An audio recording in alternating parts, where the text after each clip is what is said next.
चीन से तनातनी के बीच भारत के साथ आया अमेरिका। तवांग क्लैश पर 48 घंटे के 10 बड़े अपडेट्स। अरुणाचल प्रदेश के तवांग सेक्टर में भारतीय सेना ने चीन की हरकत का मुंह तोड़ जवाब दिया। 9 दिसंबर को तवांग के यांगसे में करीब 300 चीनी सैनिकों ने एलएसी पर भारतीय पोस्ट हटाने की कोशिश की थी। इस दौरान दोनों पक्षों में हाथापाई भी हुई थी, लेकिन भारतीय सैनिकों ने चीनी सैनिकों को खदेड़ दिया था। इस दौरान भारत के 6 जवान घायल हुए थे। अब इस मामले में भारत को अमेरिका का भी समर्थन मिला है। अमेरिकी रक्षा विभाग ने कहा है कि हम भारत के प्रयासों का पूरा समर्थन करते हैं। उधर चीन ने इस पूरी झड़प का ठिकरा भारत पर ही फोड़ दिया है। आइए जानते हैं तवांग झड़प के अब तक के 10 बड़े अपडेट्स।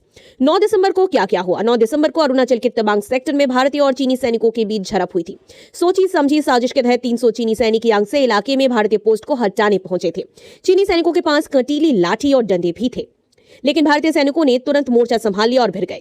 भारतीय जवानों को भारी पड़ता देख चीनी सैनिक पीछे हट गए। इस झड़प में 6 भारतीय जवान घायल हुए हैं। चीन की तरफ से कोई आंकड़ा जारी नहीं हुआ है, लेकिन बताया जा रहा है कि बड़ी संख्या में पीएलए जवान जख्मी हुए हैं। एलएसी पर चीन अपनी हरकतों से बाज नहीं आ रहा है। चीन अरुणाचल प्रदेश में एलएसी पर पिछले कुछ महीनों से आक्रामक रुख अपना रहे हैं। तवांग में हुई भारत और चीनी सैनिकों के बीच हाथापाई भी इसी आक्रामक रुख का नतीजा है। इस झड़प से कुछ दिन पहले चीनी ड्रोन वास्तविक नियंत्रण रेखा यानी कि एलएसी पर भारतीय सीमा के काफी नजदीक आ गए थे। इसके बाद भारत को इन ड्रोन को खदेड़ने के लिए लड़ाकू विमानों को तैनात करना पड़ा था। भारत को पहले से भी चीन की साजिश की भनक थी।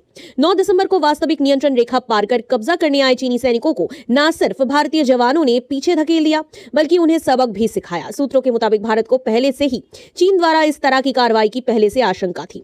ऐसे में भारतीय सेना ने किसी भी स्थिति से निपटने के लिए पहले से तैयारी कर रखी थी। इसका नतीजा ये हुआ है कि भारतीय सैनिकों ने चीनी सैनिकों को दौड़ा दौड़ा कर खदेड़ा है। यहां तक कि कुछ भारतीय जवान चीनी पोस्ट तक पहुंच गए थे।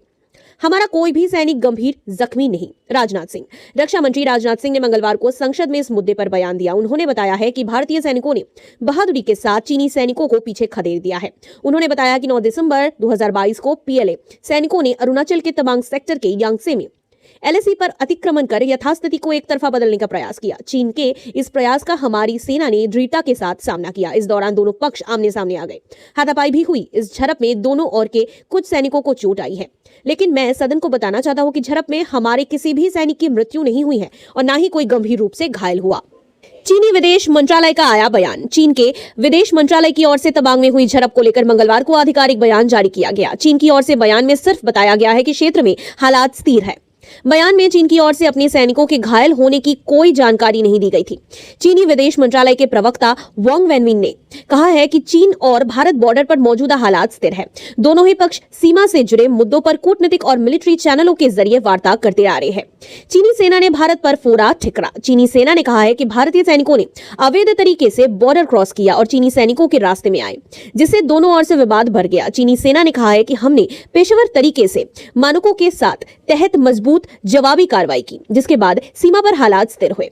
चीनी सेना के वरिष्ठ अधिकारी और पीएलए के वेस्टर्न थिएटर कमांड के प्रवक्ता लोंग शाओहुआके ने कहा है कि भारत सीमा पर तैनात अपने सैनिकों को सख्ती के साथ नियंत्रित करे और चीन के साथ मिलकर बॉर्डर इलाकों में शांति बहाल करे। उन्होंने कहा कि 9 दिसंबर को भारतीय सैनिकों ने सीमा को अवैध तरीके से पार करने के बाद रूटीन पेट्रोलिंग कर रहे चीनी सैनिकों के काम में बाधा डाली, जिसके बाद ये झड़प शुरू हो गई।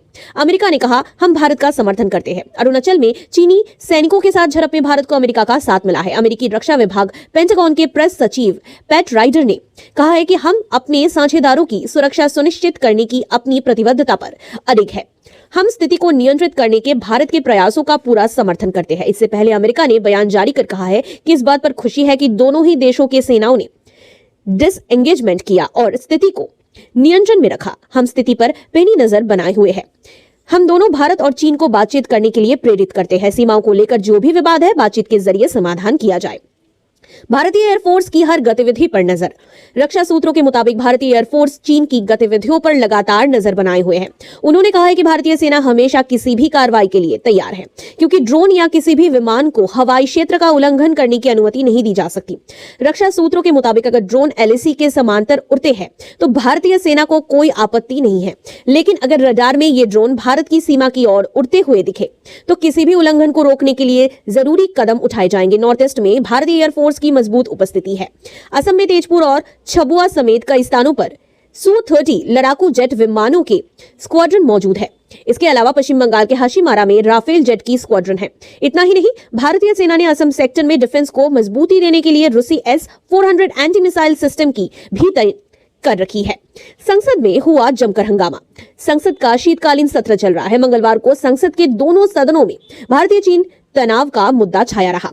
जहां विपक्ष ने इस मुद्दे पर सरकार से चर्चा की मांग करते हुए हंगामा किया, तो वहीं रक्षा मंत्री राजनाथ सिंह ने दोनों सदनों में बयान जारी किया। उन्होंने बताया है कि भारत और चीन के बीच हुई झड़प में किसी जवान की जान नहीं गई, ना ही कोई जवान गंभीर रूप से घायल हुआ है। हालांकि विपक्ष इस जवाब से संतुष्ट नहीं दिखा।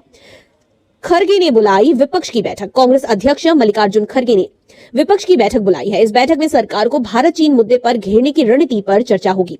कई पार्टी के नेता इस बैठक में हिस्सा लेने वाले हैं और आगे की रणनीति पर मंथन किया जाएगा। समान विचारधारा रखने वाले सभी दलों को मल्लिकार्जुन खरगे की तरफ से न्योता भेजा गया है। बैठक में प्रमुख मुद्दा भारत चीन तनाव ही रहने वाला है। वैसे भी विपक्ष द्वारा आरोप लगाया जा रहा है कि सदन में उन्हें इस मुद्दे पर अपनी बात रखने का पर्याप्त समय नहीं दिया जा रहा है। सरकार से भी जिस प्रकार के जवाब की उम्मीद लगाई जा रही है वह नहीं मिला है। इसी वजह से सरकार को किस प्रकार से घेरा जाए, इसलिए इस बैठक को बुलाया गया है।